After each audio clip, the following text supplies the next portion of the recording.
If you need to hire, you need Indeed. Indeed is your matching and hiring platform with over 350 million global monthly visitors according to Indeed data and a matching engine that helps you find quality candidates fast. And Indeed doesn't just help you hire faster. 93% of employers agree Indeed delivers the highest quality matches compared to other job sites, according to a recent Indeed survey. With Indeed, everything hiring is all in one place, and it makes it so easy. Leveraging over 140 million qualifications and preferences each day, Indeed's matching engine is constantly learning from your preferences. The more you use Indeed, the better it gets. Join the more than 3.5 million businesses worldwide that use Indeed to hire great talent fast. And listeners of this show will get a $75 sponsored job credit to get your jobs more visibility at Indeed.com/podcast. Just go to Indeed.com/podcast right now and support our show by saying you heard about Indeed on this podcast. Terms and conditions apply. Indeed.com/podcast. Need to hire? You need Indeed.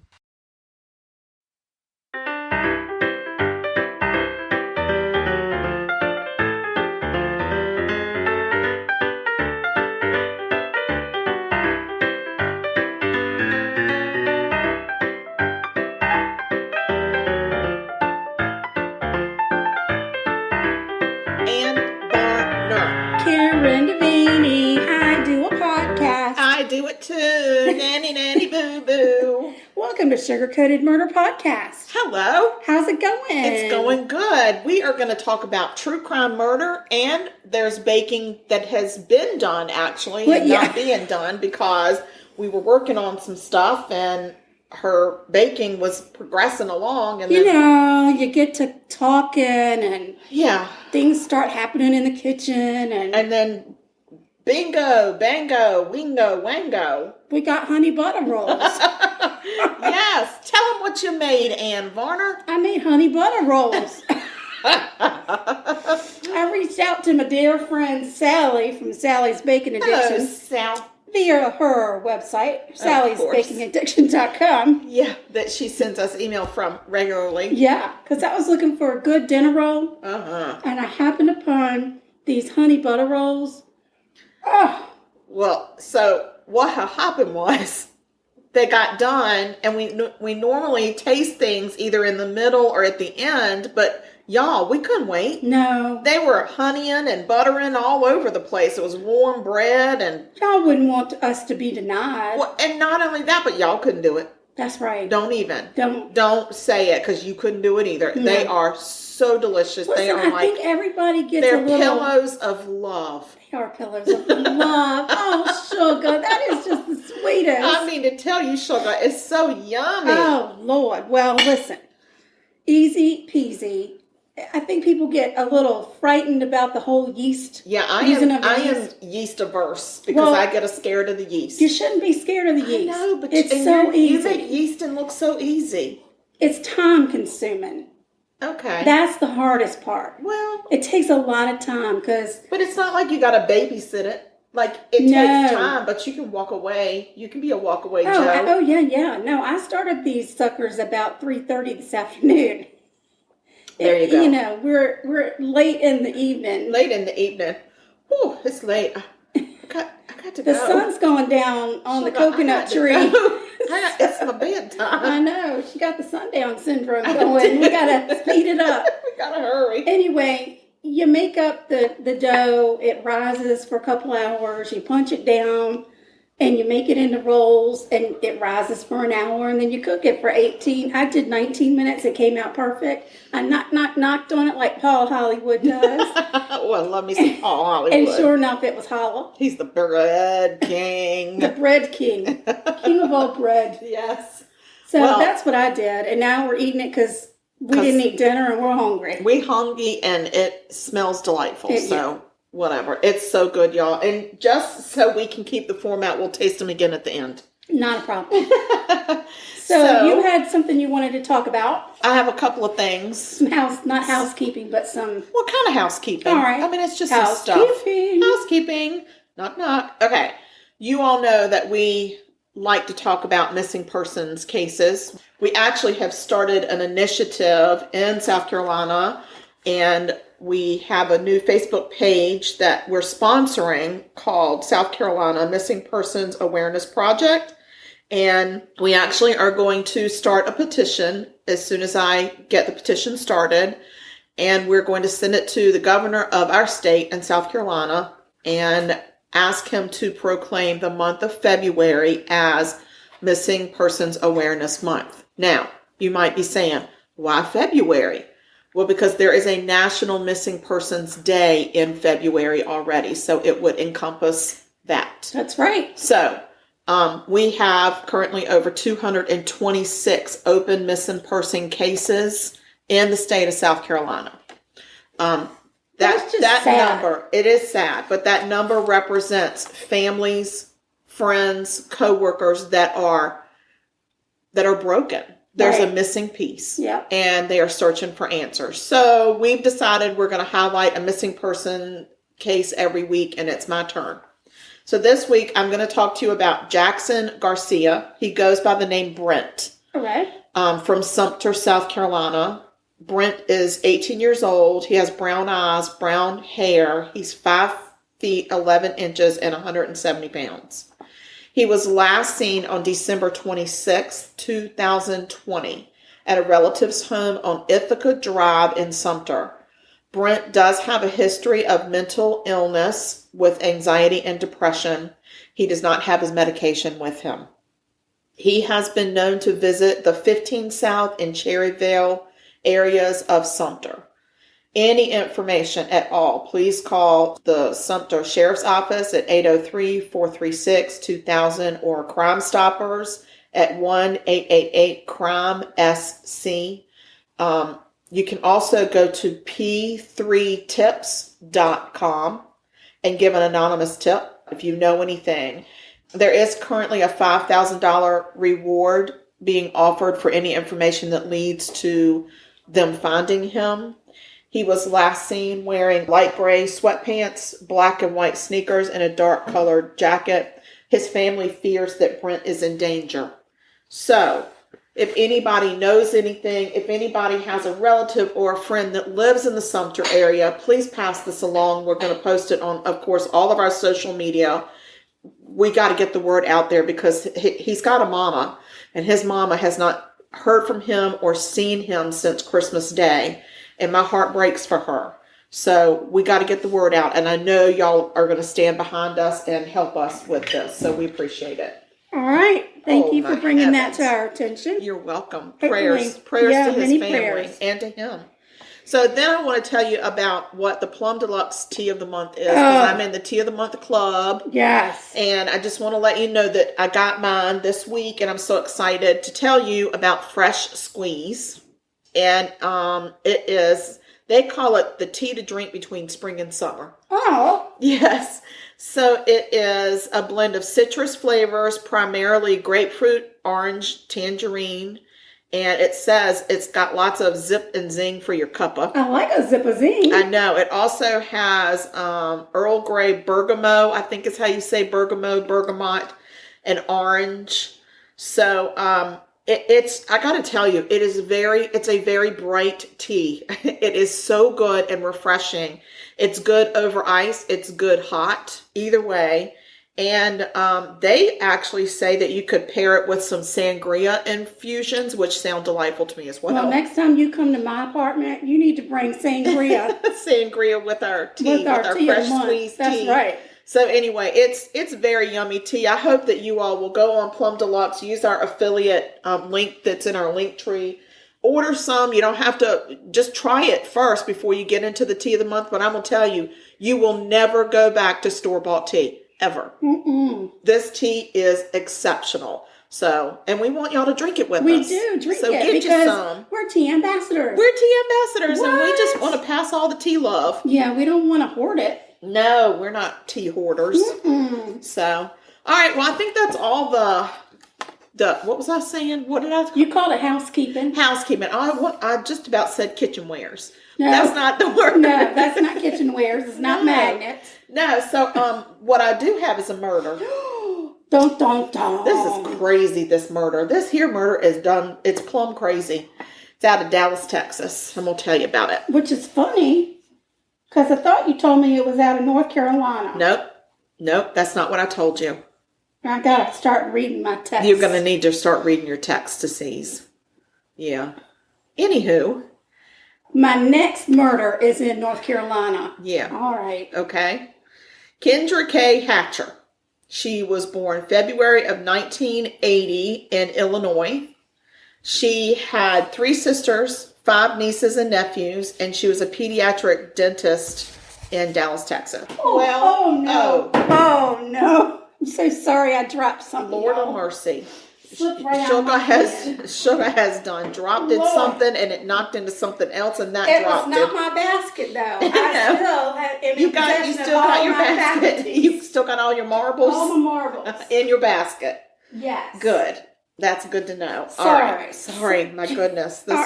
This is a murder. I know. It's rough. Okay, so Kendra Hatcher loved traveling and had an active lifestyle. She loved yoga and running. She had a lifestyle that was nowhere near mine. Yeah. She did philanthropic work throughout Spain and Ecuador. And she was dating a dermatologist named Dr. Ricky Paniagua. Okay. Oh, I don't know about that. Let's just call him Dr. Ricky. All right. So she started dating Dr. Ricky in spring of 2015. They quickly fell in love with each other. Dr. Ricky said their values synced up and they were a good match. Kendra was separated from her high school sweetheart and a divorce was pending when she met Dr. Ricky on Tinder. They even started talking. They talked about starting a wedding fund together because they felt like that's where they were headed. Aww. Yeah. I mean, it was just the chemistry between them was amazing. And I got to tell you, 2 really good looking people. Oh, wow. Yeah. 2 good looking people. Dr. Ricky had dated and broken up with a lady right before he met Kendra. He had dated a lady named Brenda for 2 years. Oh, Kendra and Brenda. I know. It's kind of interesting. There's a pattern. He's got a thing. For endas. He's all about the enda. So they had dated for 2 years and then broke up a few times and then dated another 3 or 4 months and broke up. It was like an on and off again relationship. And he was a little bit tired of that. Oh no. So he had been kind of on the dating scene and then met up with Brenda and it was just instant chemistry and he left that dating scene right behind. Wait, I thought he met up with Kendra. No, he met up with Kendra. Girl, you need to get your endas straight. I got my endas confused. So he had given Brenda a promise ring, but that promise didn't stick. Okay. So Ricky and Brenda still were cordial after he moved on to dating and then started dating Kendra. They were still good friends. Okay. Which is nice, or so he thought. Oh, no. Oh, Brenda. So Brenda Delgado, she was more like obsessed with Dr. Ricky. Oh. She had access to his email and all of his passwords. That is such a mistake. She tracked him on a locator app. Oh, no. And one by one, she started asking the people around her to help get revenge on Kendra and get Dr. Ricky back. Oh, Lord. So Brenda was 31. She was in school to become a dental hygienist. But Dr. Ricky had moved up to a dentist. She actually met a fellow student named Crystal Cortez. And Crystal accepted a $500 payment to help Brenda with her love problems, a.k.a. Kendra. Uh-oh. So, June of 2015, Ricky emailed Brenda, letting her know he was in a new relationship. It was going very, very well because they still texted each other. Hey, how's it going? What are you doing? How's your life? So, he and Kendra were dining in expensive uptown restaurants. They posted pics of each other hugging and gushing love eyes at each other. Like they were googly schmoogly. Yes, schmoopy and schmoopy. So they even planned a trip to Cancun and they were going to leave on September 3rd. But on September 2nd, Kendra was shot in the back of her head in the garage of her luxury apartment building. Well, that just sucks. Yeah, so we're going to talk about it. Kendra's tan Coach purse was missing at the scene, so police thought it might have been a robbery. Yeah, that would be my Absolutely. first guess. Kendra's friends, families, co-workers, they were devastated. The uptown neighborhoods in that area were shook. Mm-hmm. And the women were in fear. I'm sure. Because of this violent robbery that went on. So within a week, police had figured out that Kendra was not killed in a robbery, but she was killed in a murder for hire hit. So police were able to see Brenda Delgado had been cyber stalking and actually in-person stalking Dr. Ricky using his email, his passwords, his social media, and that phone locator app.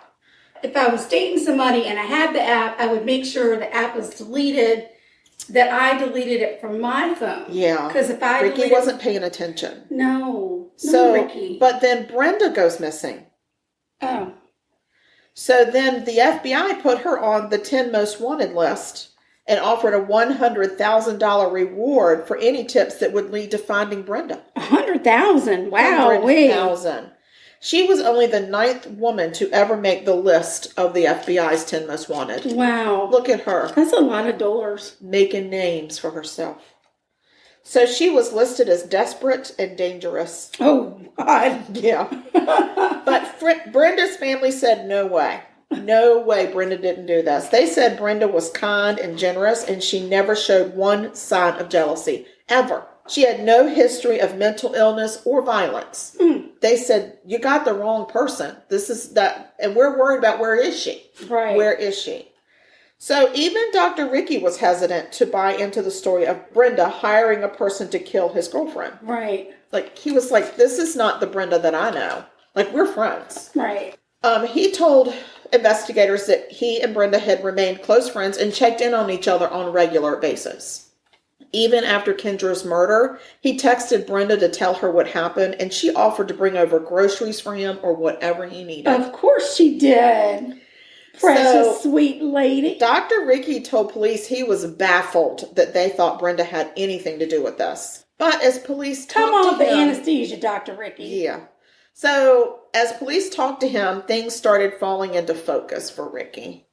Like that first time they had broken up, and then he signed up for a salsa class, and then he got there and Brenda was in the same class. Crazy. And they ended up rekindling their relationship through that class because they were dancing the salsa together and getting a little grindy on the dance floor. Glory be. So, and then there were the times that he would go running at the Katy Trail near his house. Mm-hmm. And he didn't go often. It was random. It was not, he wasn't on a schedule, but he would run into her. And she'd be running on the trail too. And he'd be like, what a coinkydink. Of course. Yeah, it was crazy.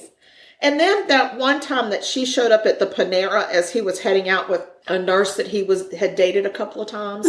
They were walking out and she was literally walking in the door. Isn't that crazy? He was like, what a coincidence. And then he was like, ruh-roh, not a coincidence. Right. So please hold. Is she dead?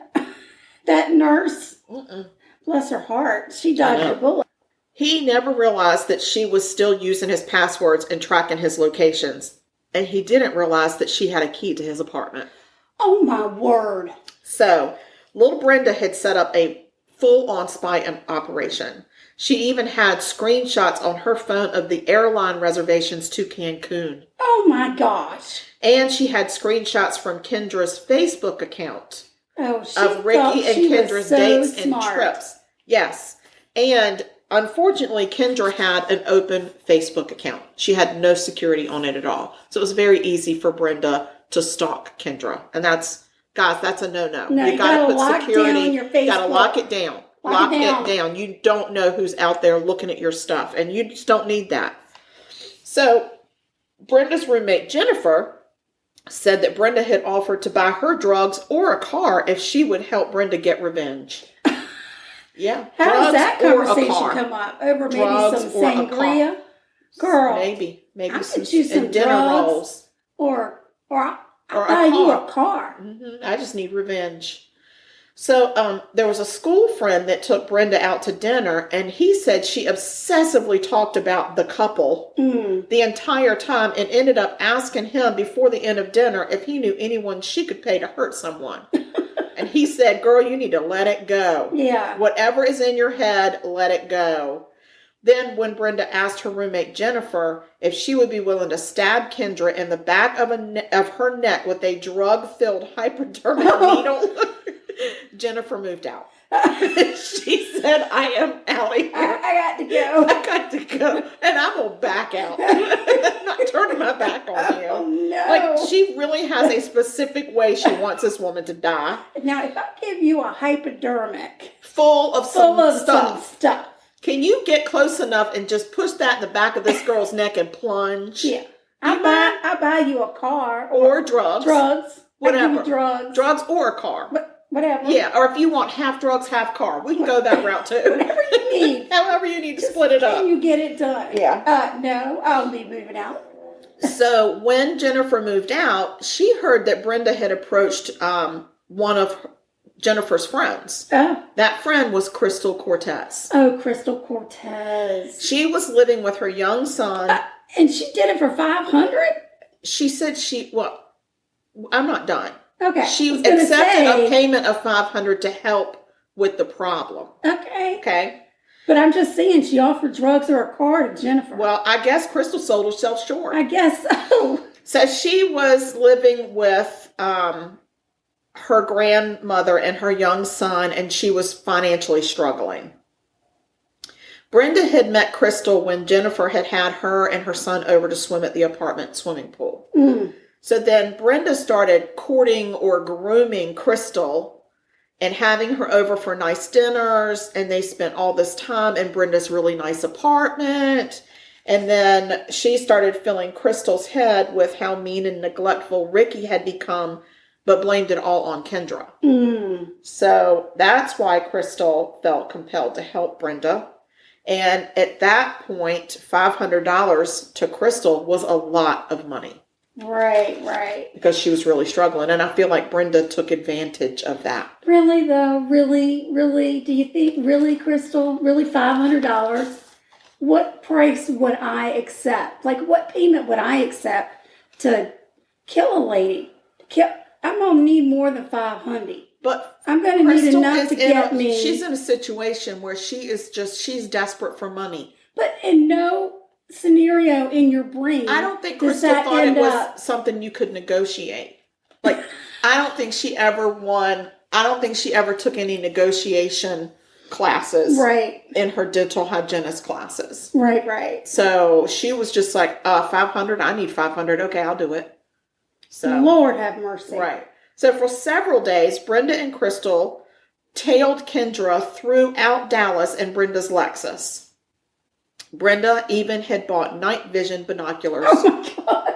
Brenda is all in. She's all in. She's getting it done. And my thing is, if you can afford night vision binoculars, you can give Crystal more than $500. Right. I'm just going to bring that up. Or give her the binoculars when you're done. She could pawn them. Maybe. So Brenda knew Kendra's address, of course. She was able to also get that information from tracking Ricky's whereabouts. Sure. And also pictures and stuff on Kendra's Facebook. That might be like a good new question for the young people out there dating. Yeah. What kind of access did your ex have to you? Yeah, you did she return her key? Yeah. Did you have an app where you tracked each other? Did you turn the app off? Have you deleted everything? Have you changed your passwords? Changed all of your passwords? And your locks. Don't make them things like your dog's name, your mother's name, your father's name, like things that they're going to know about you. You're going to have to make it Appalachian Trail. Right. Like it's going to have to be something hard to spell and that they would never guess. Yeah, turn your S's into dollar signs, y'all. Yeah. Don't give away all the password secrets. I'm just saying, these might be things I would ask now in the dating world. I agree. I completely agree. So, Brenda and Crystal decided the best way to get rid of Kendra was just to shoot her. I guess she gave up on the hypodermic needle thing. Maybe Crystal was afraid of needles. Maybe. I don't know. But neither one of them had a gun or any gun experience. Uh-oh. So they decided, I think we need a hitman. So they drove to Crystal's grandmother's neighborhood. And they would stop and ask several random men if they would be willing to carry out a hit. Oh, so at this point, Crystal's a consultant. Yes, she's got she's being her paid for $500 is a consulting fee. Okay. Yeah. Okay. Okay. Yeah, We're exactly. sourcing out now. I know. So yeah, she's just a consultant. So, so they go and they're trying to find a hitman. So I guess they get tired and they go to Crystal's grandma's house for a visit. And there's a man there with his kids. And this man, he had brought his kids over to jump on a trampoline. Uh-huh. And this man's name was Christopher Love. I'm going to call him K-Love. K-Love.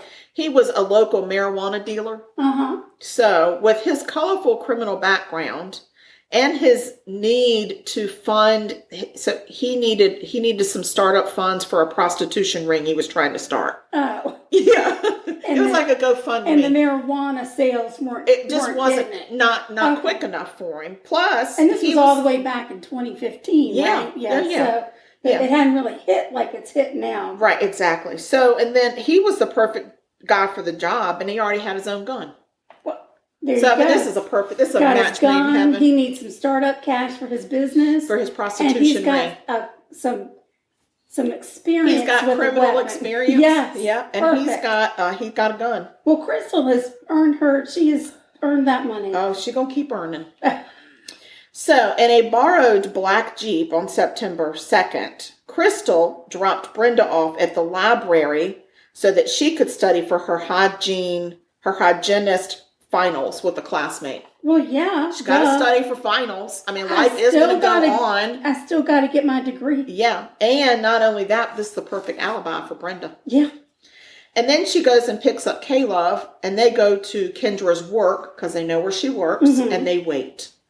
And they wait, and they wait. They had no idea that dentists, they actually work all freaking day. Wow. They work all day. Like, who's heard of this? Wow. So 2:30 p.m. comes, and Crystal said, I got to take K-Love back to his apartment because she had to go pick up her son from school. I got to get my boy from daycare. She had to go pick her kid up and take him to Sonic. I cannot wait for this lady to come out and get killed. I got to go. So she goes, drops off K-Love, goes, picks up the boy, takes him to Sonic for his Sonic treat, and then drops him off at Grandma's, and then goes back to K-Love's apartment and goes back to the dentist office, and Kendra's still working. Because she's a workaholic, this one. Oh my gosh. So finally, she comes out of her dentist office, and they watch her leave, and they follow her back to her garage.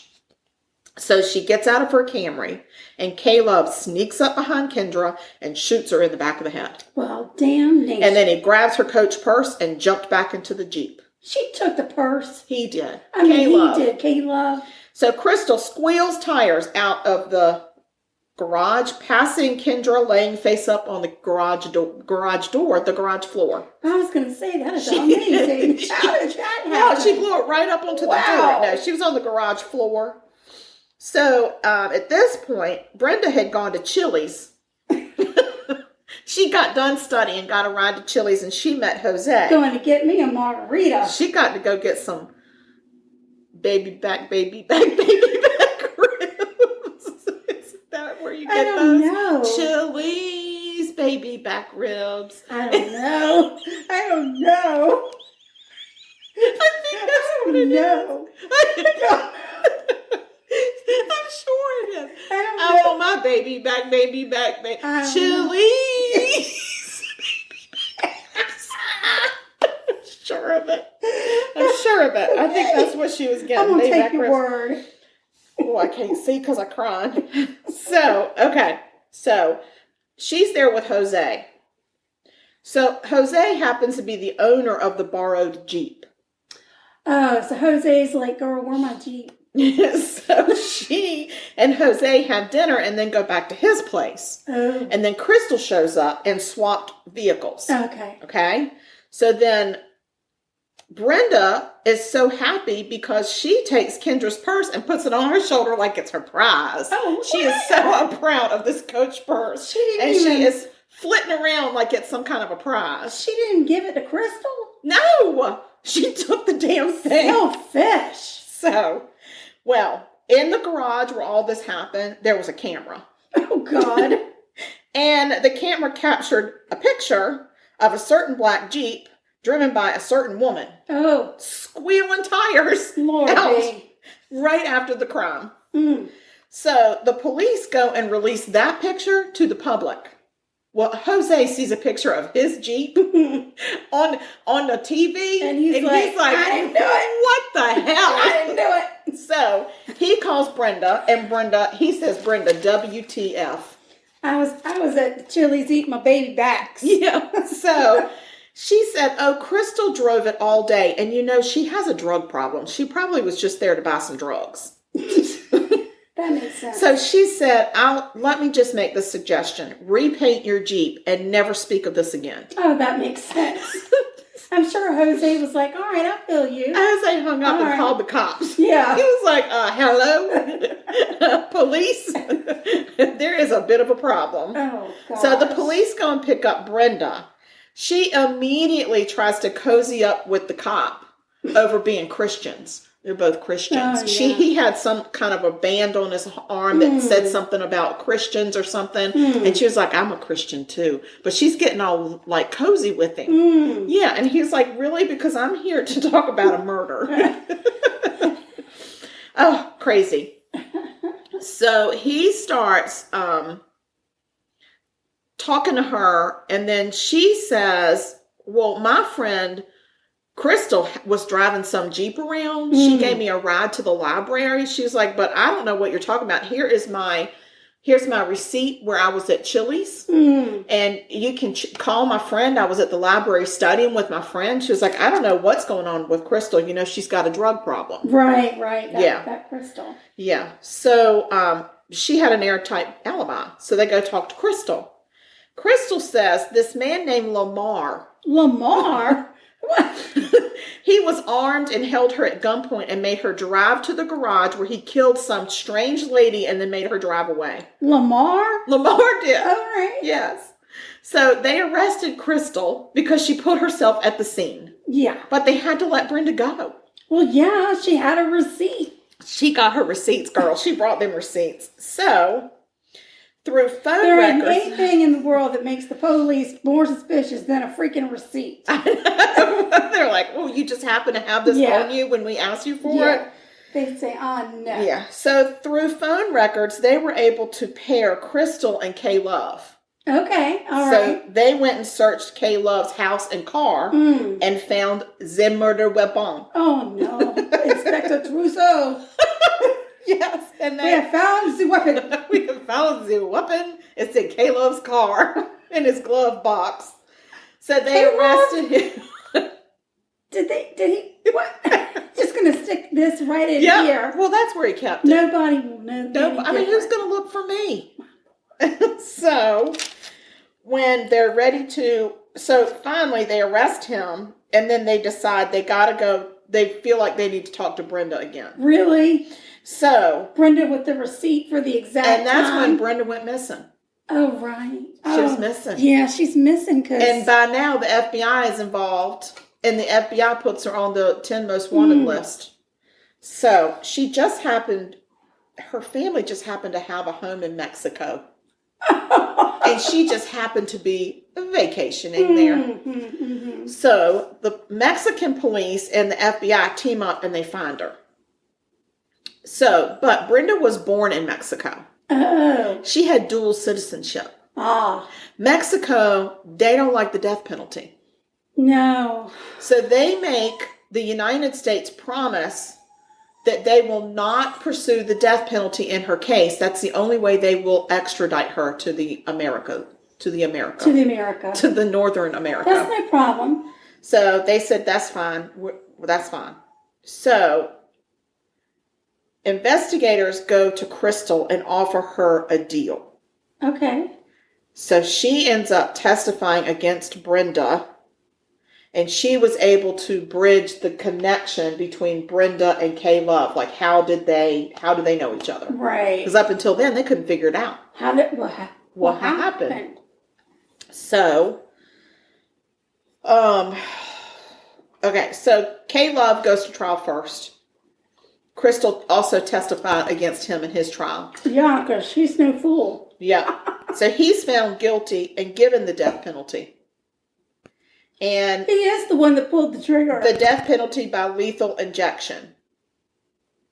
So then Crystal, she confesses, of course, part of her deal. She gets 35 years with a possible parole in 15. Ah. Brenda is next. She is convicted. It doesn't even take them 2 hours. I'm sure. She gets life. I wonder if she showed up to court with the purse. I don't know, but she probably also showed up in a sombrero because she had been in Mexico. Maybe she brought some Mexican souvenirs. I don't know. I don't know what she did. For everyone. Yes, exactly. So, Dr. Ricky testified for the prosecution against Brenda. The only time he even looked her way in court was when they said you have to point to her and identify her. Oh. He refused to look at her at any other point. Oh, and she was probably hoping to catch his eye. Oh, listen to this. So she sits facing forward the entire trial. No emotion, even when they read her conviction, her sentence, everything. But as she is led away in handcuffs, she turns back to look for Ricky in the freaking courtroom. No way. Well, Ricky had already done gone. He done gone. Said, see you later, bye. He moved to California and said, F all y'all. Yeah. You're going to kill my girlfriend? I'm going. He said, bitches here are crazy. Bitches here are crazy. Bitches be crazy. So anyway, he and Kendra were actually, he had gotten a job and was probably going to go to California anyway, and Kendra was going to follow him. Right. There was some of that Brenda had seen on their, when she was stalking them. So anyway, so that is the murder of this beautiful dentist. She was a pediatric dentist. She worked at this place called the Smile Zone, which I think is such a cute place. I think it's a cute name. Her name was Kendra K. Hatcher. She was absolutely taken off this earth way too early by some buffoons.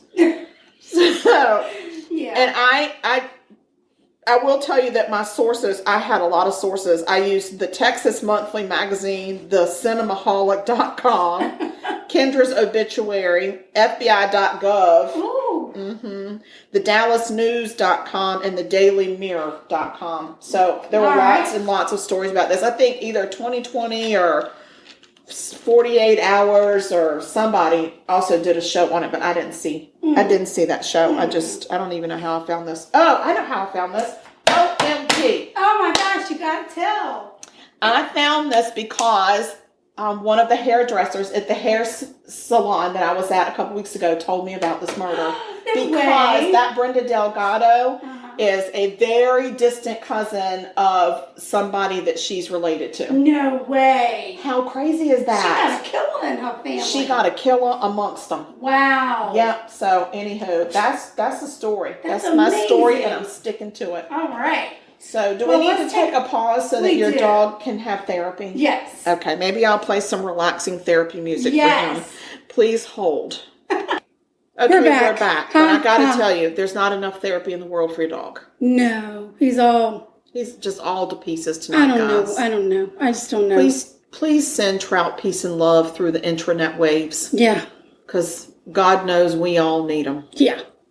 All right. So. Do you got a murder? I got a murder. I'm going across the pond. Oh. To Soham, Cambridgeshire, England. Soham. Yourself. Soham. Okay. I don't like to do murders that involve children. I try to steer clear of them.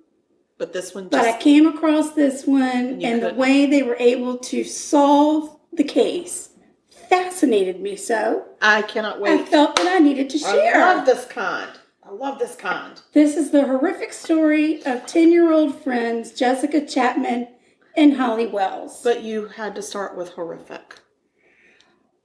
Also called the Soham Murders. Okay. August 4th, 2004. Jessica and Holly, who were best friends, hung out at Holly's house. There was a barbecue going on there. Mm-hmm. They had some friends and family over. I love a barbecue. The girls hung out listening to some music, playing video games. They ate dinner with some friends. At around 6 o'clock, the girls decided they were going to walk down the street a ways to get some treats from a vending machine. And they call it, what? In some stuff that I read, a sports center, which I think is like a Quick Mart for us. Okay. Excuse me, I had to clear my throat. So sorry. Anyway, on their way back to Holly's house, they passed the house where their teacher's aide from their school lived with her boyfriend, Ian. And Ian was out in the yard as they passed and invited them in to visit the teacher's aide, Maxine, who was the teacher's assistant at their primary school. At 8 o'clock, sorry, I'm knocking into the cord with my foot. Mm-hmm. At 8 o'clock, Holly's mom went to check on the girls, but they weren't in Holly's room. By 8:30, she was on the phone to Jessica's parents. The girls were not at the Chapman's house. According to police records, the girls were reported missing by their parents at 9:55 p.m. Over 400 officers searched for the girls. They went door to door, interviewed local registered sex offenders, and did extensive searches into the possibility that the girls left to meet someone they'd met online, but nothing gave them any leads. There was tons of media coverage. Over 2,000 tips came in about the girls' disappearance. CCTV did show the girls buying treats from the vending machine at 6:28 p.m., but that was the last that they were able to confirm seeing them. Ian Huntley came forward and told police that he had had a conversation with the girls as they passed by his house the night they disappeared. Wait, he did more than have a conversation? Yeah. Okay, that's fine. If you touch that cord one more time, I'm going to cut your foot off. I think that we just need to move the cord so it's no longer in a space where I could possibly... Or I'm just going to turn my back on you. How about that? That's dumb. That way I'm not even close to wanting. I'm just doing that. So Ian comes forward. He tells police, I had a conversation with the girls as they passed by the house the night they disappeared. Police say, tell us more about it. He said that they had stopped off to visit with his partner, Maxine, who had applied to be a teacher, a permanent teacher. Mm-hmm. And the girls were asking whether or not she'd gotten a job. She had not gotten a job. Aww. They wished her well and continued on. Maxine, you didn't get the job. Police say, okay, well, we're going to come in and search your house because that's weird. Because we don't believe you. Right. The police searched his home. They didn't find any incriminating evidence. They did note, though, that there had been some extensive cleaning in the house. Ian told them that they had had a flood recently, and that was the reason for the deep clean.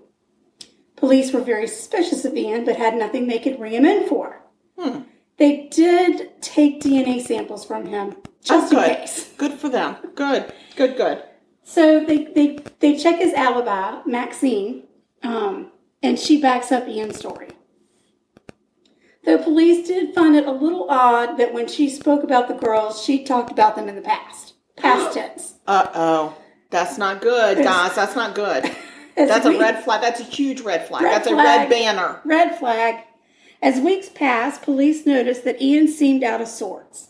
He had been losing weight and became very paranoid, and he started asking police questions like, how's your investigation going? And so, how long does it take for DNA evidence? Hey, guys. What y'all doing? To disappear. Disappear? Or not disappear, but before it starts to deteriorate. You know, God, like what kind of time frame are we looking at for that? Oh my God. Yeah. Ian and Maxine both gave interviews to the press, and that was probably not their wisest move. No doubt. Well, because I think the not so wise move is going to the police and asking them how long it takes to go away. DNA to go away. Just asking for curiosity. A friend. Yeah, it has nothing to do with the fact that these two missing girls were at my house. Yeah. Never mind the weight loss. I've been dieting. Yes, even though I didn't need to. Mm-mm. Don't worry about my paleness. I just haven't seen the sun in a few weeks, but I'm fine. I'm good. Back to that DNA evidence. Right. How is that investigation? Yeah. So when people see Maxine on the TV, they say, Maxine was not in Soham on the night those girls disappeared because I saw her out in Grimsby at a bar. No way. Yeah. So at this point, police pick up Ian and Maxine, and they put them in what they call safe houses. What the heck? What the hell? Like, I think it's like it's not jail, but they put them in a place to protect them because people are up in arms about these missing girls. And also they feel like they need to keep a close eye on them. Okay. Right? Like, yes. We don't want you to disappear. No. On August the 16th, police did a search of Ian's place of employment. He worked at Soham Village College as a caretaker. Okay.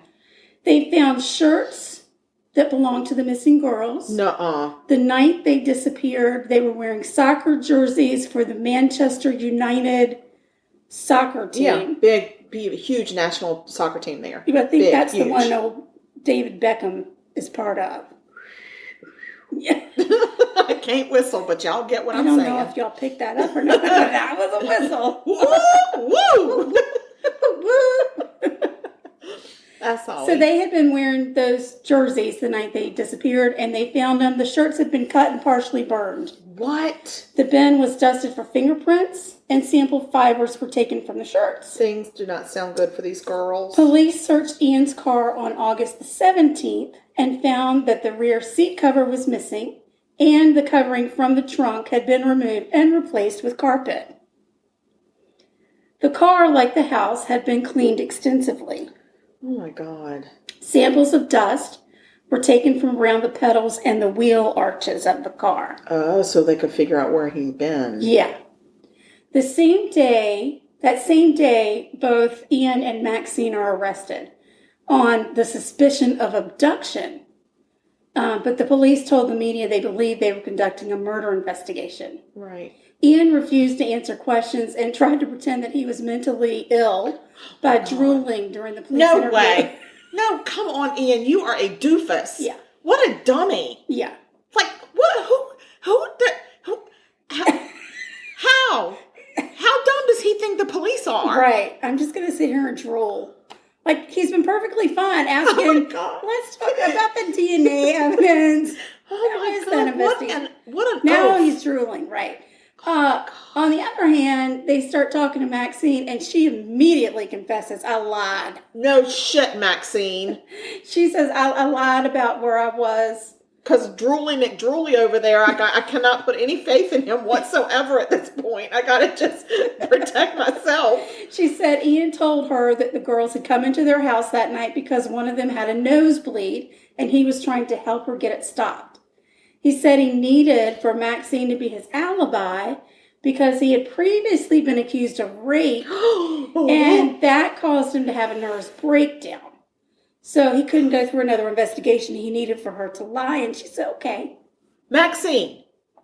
Right. Maxine. Are we wondering why she didn't get the permanent teacher's job? God, she didn't. Hello. I bet whoever that hiring manager was like, dodged a bullet. So, when you were out drinking with your girls, these two little girls came in with a nosebleed. Don't tell anybody because I've been accused of rape before. Don't worry about what happened in the investigation. Just know I had a nervous breakdown. So you need to protect me. Yes. And she's like, okay. Of course I will. Of course. Maxine, you are dumb. You don't have to ask me twice, she says. Yeah. And then he starts drooling. She's like, oh, the love of my life. He's so romantic. Oh, I love it when he drools. Sexy drool you got. I just can't say no to that drool. Oh my God.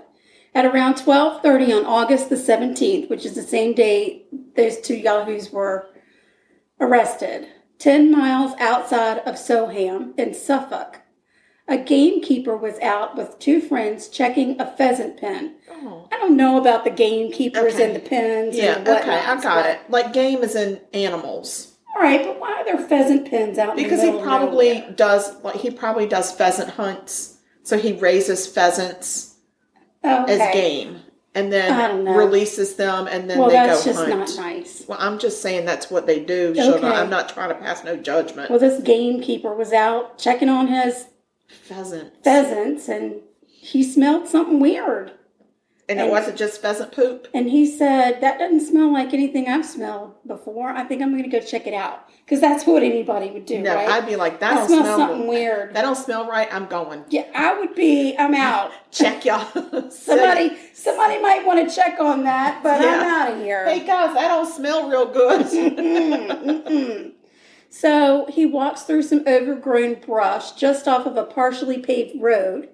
And there, laying in an irrigation ditch, he found the partially burned, naked bodies of Holly Wells and Jessica Chapman. Partially burned? He immediately called the police. It had been 13 days since the girls went missing. Their bodies were in an advanced state of decomposition. It took 4 days. 4 Ds. It took 4 days and Monday, DNA. Tuesday, Wednesday, and Thursday. That's 4 Ds. 4 Ds and DNA before they could be identified. Bless them little hearts. Poor little angels. DNA from the girls, I wrote shorts, but it wasn't shorts, it was shirts. Okay. Matched DNA found in Ian's home. The fingerprints that they had gotten off the bin at his work turned out to be Ian's.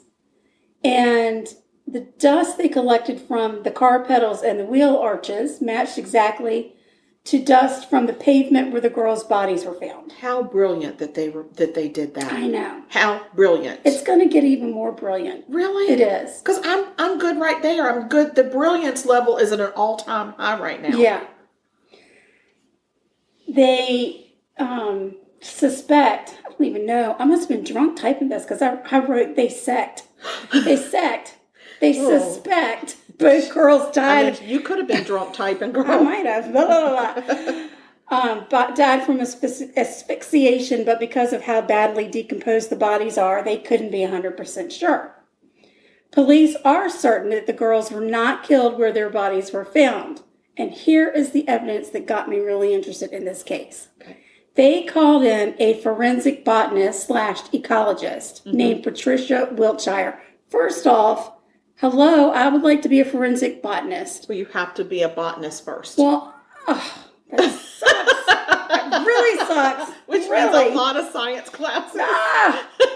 Darn it. She was able to determine the approximate time the bodies had been placed in the irrigation ditch by doing an investigative analysis on the shoots of nettles located at the site. When Wiltshire examined the nettles, she noticed side shoots on a section leading to the irrigation ditch. So these types of nettles shoots only grow if the nettle has been stepped on. How fun is that? And how smart is she to know that? She's so smart. She's a botanist. She was able to show police the exact path the killer took along the ditch to dump the bodies. Dang, that's amazing. The brilliance level just exploded. It's insane. Even more precise, she was able to determine from the size of the shoots that the nettles had been stepped on 13 and a half days prior to when the bodies were discovered, which is when the girls went missing. Son of a bitch. That woman is smart. Damn. Ooh, well done.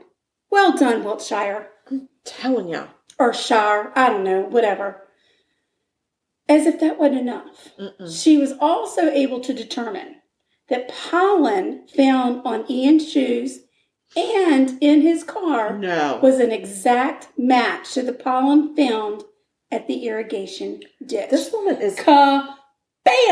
She's like so brilliant, she out-brillianted brilliance. I had no idea there was such a thing. She got it going on. And when I read interviews with her, like, we've brought her over here to the United States to help with murder cases. Really? It's her thing. It's her thing. And she's really good at it. Forensic botanist / ecologist. And another word I couldn't pronounce. She's like a big freaking deal. Well, she's a big deal, yeah. She's a real big deal there and here. Yeah. All around. So Ian was charged with 2 counts of murder.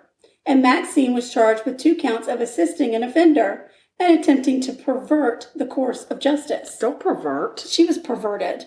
Don't pervert, Maxine. Yeah. Way to go, Maxine. God. Ian Perverter. was sent for a mental health assessment. Because of the drooling. He probably should have seen a dentist as well. Right, where he was found to be perfectly sane. Yeah, just stupid. But because he didn't want to face trial, he tried to OD on antidepressants, but he was unsuccessful. Which just made him happy. Just made him happy. I'm delighted to be here. Happy. Yes, I'm happy against my will. So Ian was found guilty of all charges and was sentenced to serve a minimum of 40 years. Wait. He got 2 life sentences with the possibility of parole is what we would have here. So he has to serve. He has to serve before they even talk about whether or not he's going to be paroled. Right. He's eligible for parole in 2042 when he'll be 68. Well, I still don't want him out. No. Here's something completely ironic. Uh-huh. One day after Ian's conviction, the Criminal Justice Act 2003 was passed in the UK, which would have made a sentence of life in prison without parole for murder convictions. Like you couldn't get that parole. Okay. It's automatic, life in prison, no parole. And it was a day after he was convicted. 1 day after he was convicted. Oh man, he it's all right. The system. It's all right. It's all right. There's good news coming. I'm going to tell you, I don't feel like Ian is going to fare well in prison. There's good news coming. Because I feel like he's just not prison material. There's going to be some bizarre news. I don't feel like he's got the fortitude, the mental fortitude that he needs to be in prison. Right. Just saying. I mean, they're not going to take to him drooling a lot. Right. Don't talk to me, I'm drooling. Drooling. Maxine was found guilty of assisting an offender. She served 21 months of her 3.5-year sentence. Because of threats on her life, when she was released from prison, she was given a new identity, a new home, and the promise of lifelong anonymity. She's probably our freaking neighbor. No, she's definitely not. Are you sure? There have only been a handful of people in the UK that have gotten lifelong anonymity. So she lied and knew where these 2 girls who were students in her classroom. Yeah, I need to see a picture of her in case I see her in public. Right. And I'll be like, I know you. Well, I've read some press, and the press over in the UK is brutal. Mm-hmm. And they probably say that about the Americans too, but yeah. But people know where she is. Oh, they do. And they don't like it when she shows up where she is, and I hope they give her a hard time. I think they do give her a hard time, but okay. Anyway. So what's up with Ian? Let's talk about Ian's life in prison. Yeah, let's do Mr. Drooly McDrooly. First off, I'd like to tell you that he has become very good friends with one of your friends, Peter. The Yorkshire Ripper. Shut the front freaking door. Yeah, he and Peter have gotten to be quite close over the years. What the hell? So, since he started his jail time, he's been attacked repeatedly. In 2005, an inmate threw scalding water on him. And it made him drool. No. In 2006, Ian attempted suicide. Okay. He was not successful. No, because he's not successful at anything. In 2010... Nothing. Like, there's not success with this man at all. No. In 2010, another inmate slashed his throat. Oh, dear. He did survive his injuries, thank God. He can't die, no matter how much. Fun fact, after Ian attempted suicide the second time in prison, the guards searched his cell because what he was doing was hiding his antidepressants. Yeah. And then, So they searched his cell and they came across a cassette tape. And on the tape, Ian confesses to the murder of Holly and Jessica. He says on the tape that he confessed the murders to Maxine, who told him to burn the bodies to get rid of DNA evidence.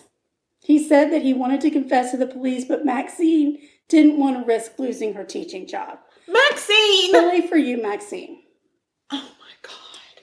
In 2007... Oh, my God, Ian. Ian got some loose lips and confessed to sexually assaulting an 11-year-old girl in 1997. Oh, that's the rape case that probably gave him the nervous breakdown. I couldn't find where he was charged for the crime, but the victim did speak out to say she was relieved he had taken accountability for his actions. In 1999, he was dating a 15-year-old girl who he raped. What? And she got pregnant and had a baby, Sammy.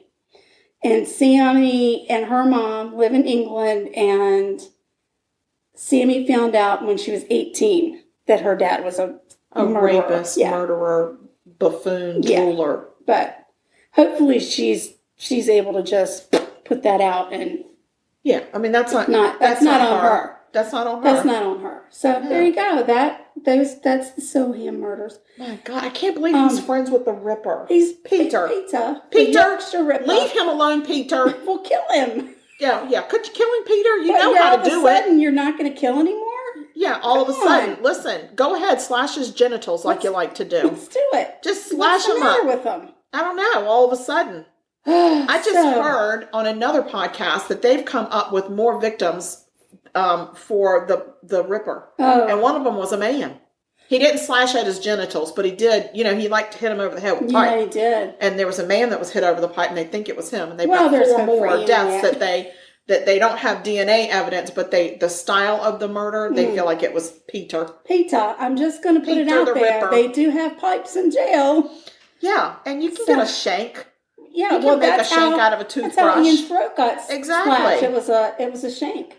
So somebody shank it up. Shake it up. Shake you very much, I Ian. got my information from The Guardian. Oh, I love that. The Telegraph. I love The Guardian. And some stuff from Wikipedia. Okay. I couldn't find any court documents. I don't know. I didn't look on Murderpedia. Sometimes they've got them, but I figured since it was in the UK, it was 2015, we may not be able to find anything. Yeah, that's crazy. But yeah, I thought that whole botany. I tell you, that botany lady amazing. needs to. She and Cece Moore need to be best friends, there because would I'm be gonna no tell you unsolved something. Cases. They would be like the superheroes of our current times. Exactly. They should just walk around in capes all the time. Like, I'm a superhero, motherfucker. Yeah. So, So there you go. Sorry, I just got a text from our mother who's been asking, when's the next podcast? When's the next podcast? It's right now, Mom. We're recording it tonight.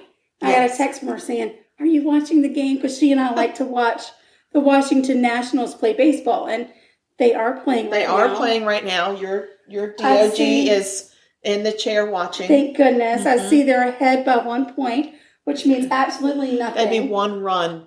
1 run. Whatever. With the points. I call them points. It's whatever. She's just learning about sports, y'all. I've been watching sports for quite some time. And I know it's runs, but I call them points. That's fine, whatever. I'm going to call it what I want to call it. Mm-hmm. Tomato. It's points. It's a point. It's points. All right, so now you're causing a ruckus and my dog is getting all upset. No, Oh, shoot, he got off the chair. I know. All right, it's time for us to wrap this up. We got to wrap it up. We got social media. We have social media. Yes, we're on Instagram at sugarcoatedmurder.com. We have Gmail. We have email. Well, it is Gmail. It is. We have Gmail. We have Gmail email. Email us. murder.sugarcoated@gmail.com. Ta-da! Ask for a recipe. Ask for a link. Tell us about a murder you want us to talk about. Tell us that you like us. Tell us that you like us. Yes.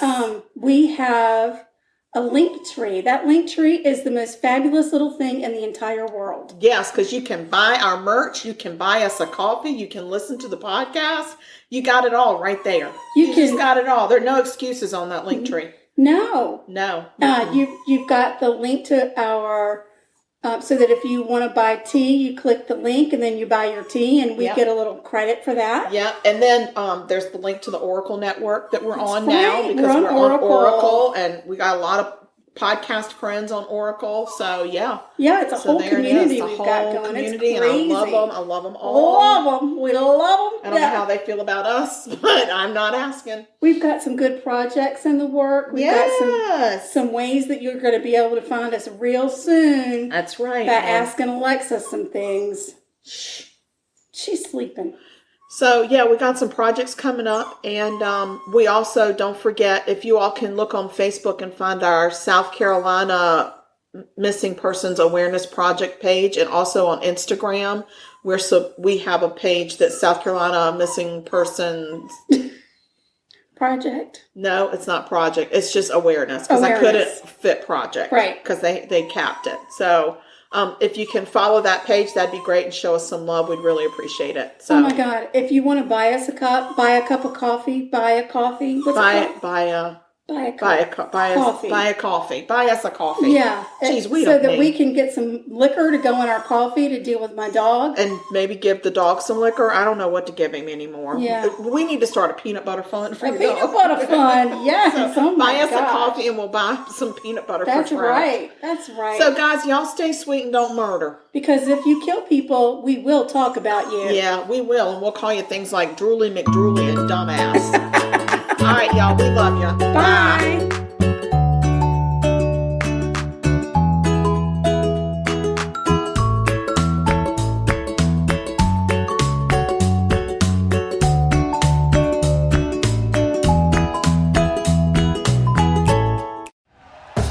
Thank you for listening to Believe. You can show support to your host by subscribing to the show and giving us a 5-star rating on your preferred platform. Check us out at Believe.com and search for BLEAV on YouTube.